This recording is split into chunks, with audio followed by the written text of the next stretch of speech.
Bad trip. Samahan nyo ako magpakabit ng gulong at ng brake pad. Binili natin yung gulong sa Takara Tires, tapos yung brake pad binili natin sa Triumph. Actually nagtanong ako dun sa mga kilalang big bike shop. Medyo pricey yung installation fee nila, 1.5 per gulong. Tapos yung brake pad 1.5 din per brake pad. 500 per brake pad. So kung harap at likod ang ipapakabit mong gulong at saka brake pad, alam niyo na, 4K.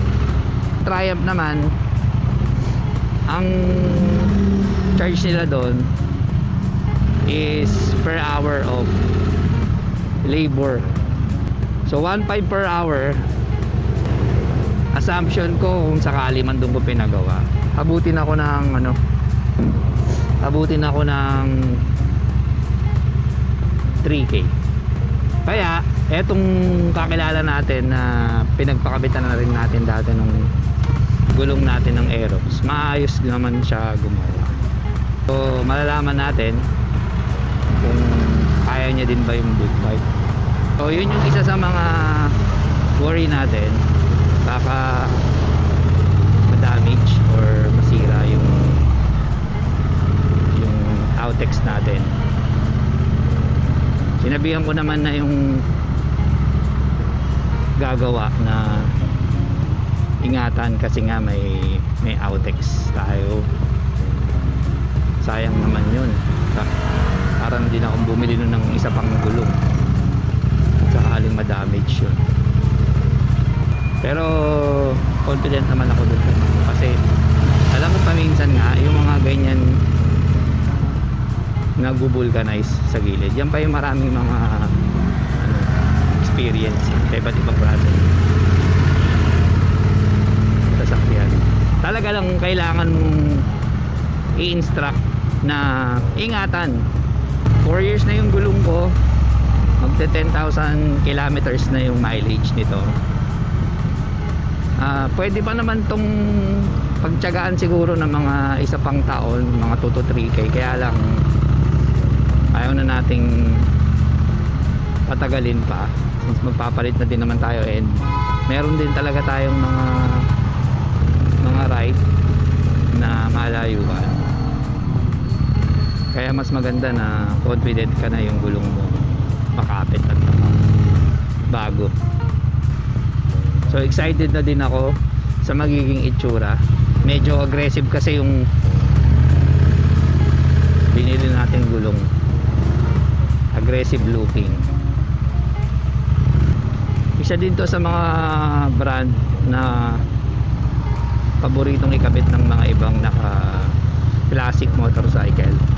Gusto nila ng medyo aggressive look yung motor nila. Nandito na tayo. Naku, may ginagawa pa yata. May ginagawa pa si kuya.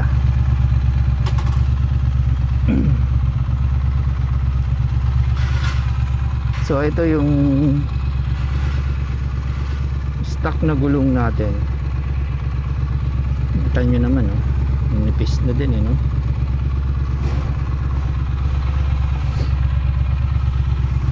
Likod nipis na. Pirelli Phantom 150/70 R17. So ayan, yan yung look pagka nakastock na gulong tayo. Okay,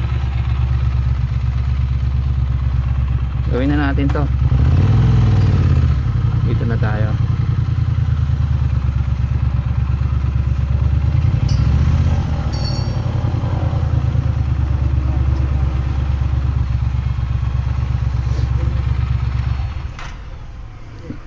Dito tayo sa vulcanizing shop. Ayan, ito yan sa Mandaluyong.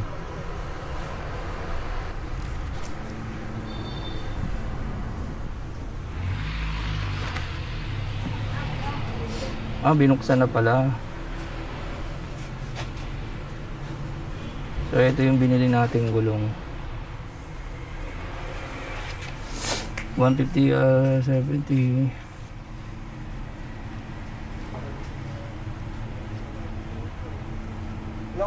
$110.80 R18. Ang stock na gulong is sa front 190 R18. Eh wala silang available. Kaya ayan yung pinakabit natin, 110.80 R18. Mag-fit kaya yung 110.80 R18. Tignan natin mamaya. Sinimulan na agad ni Bossing na tanggalin yung gulong natin sa likod. Ang bilis nitong kumilos. Kabisadong-kabisado niya talaga yung motor. So konting silip-silip lang.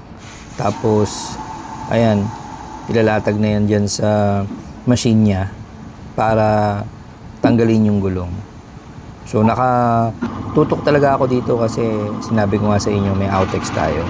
Medyo kinakabahan ako na baka ma-damage yung rims natin. Ayan, katulad yung ginagawa, di ba?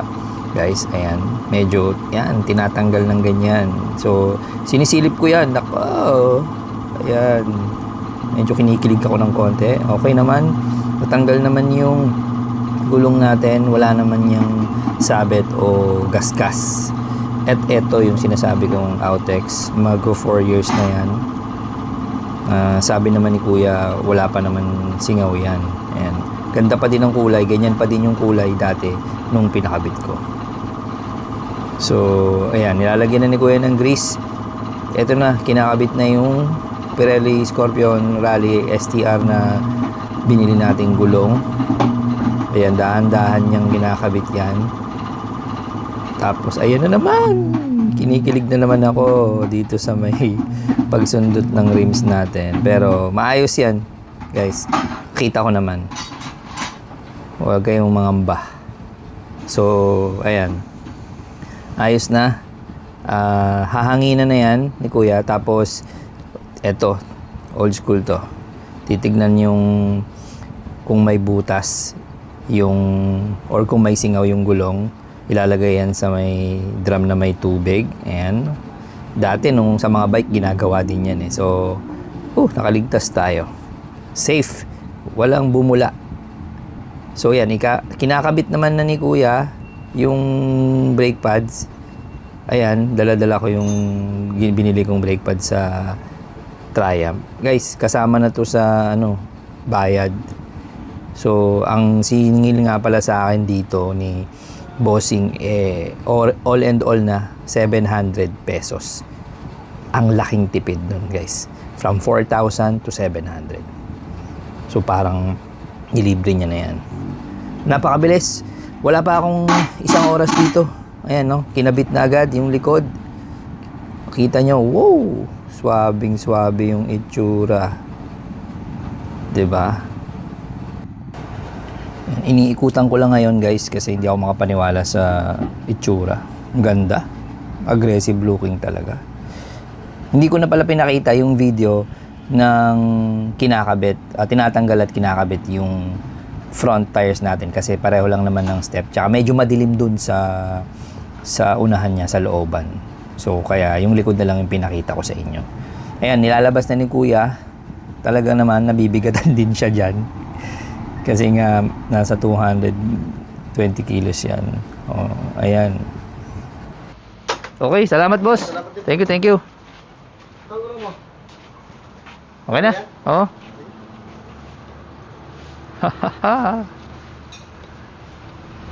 So legit si Bossing Stay Vulcanizing Shop. Ayan na.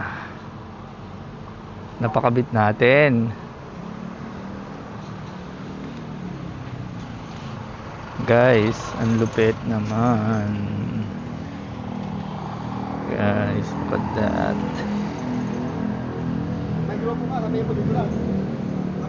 Kaya nga eh. Ayan oh, Stay Vulcanizing. Ay na, malupit si kuya. Sabihin ko talaga. Thank you.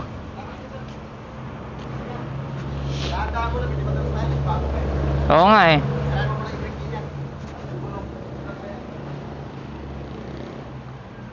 Parang dati, big bike naman makabit sa akin, tumisting agad. Pagbalik may galos eh. O pinaglalaro dyan ng ano, bike. Tumisting agad eh. Madulas pa yun, oo.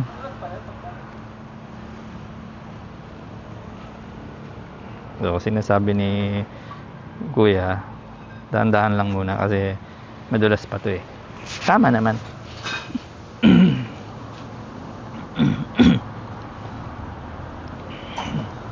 Okay. Teya Vulcanizing Shop. Okay, let's go.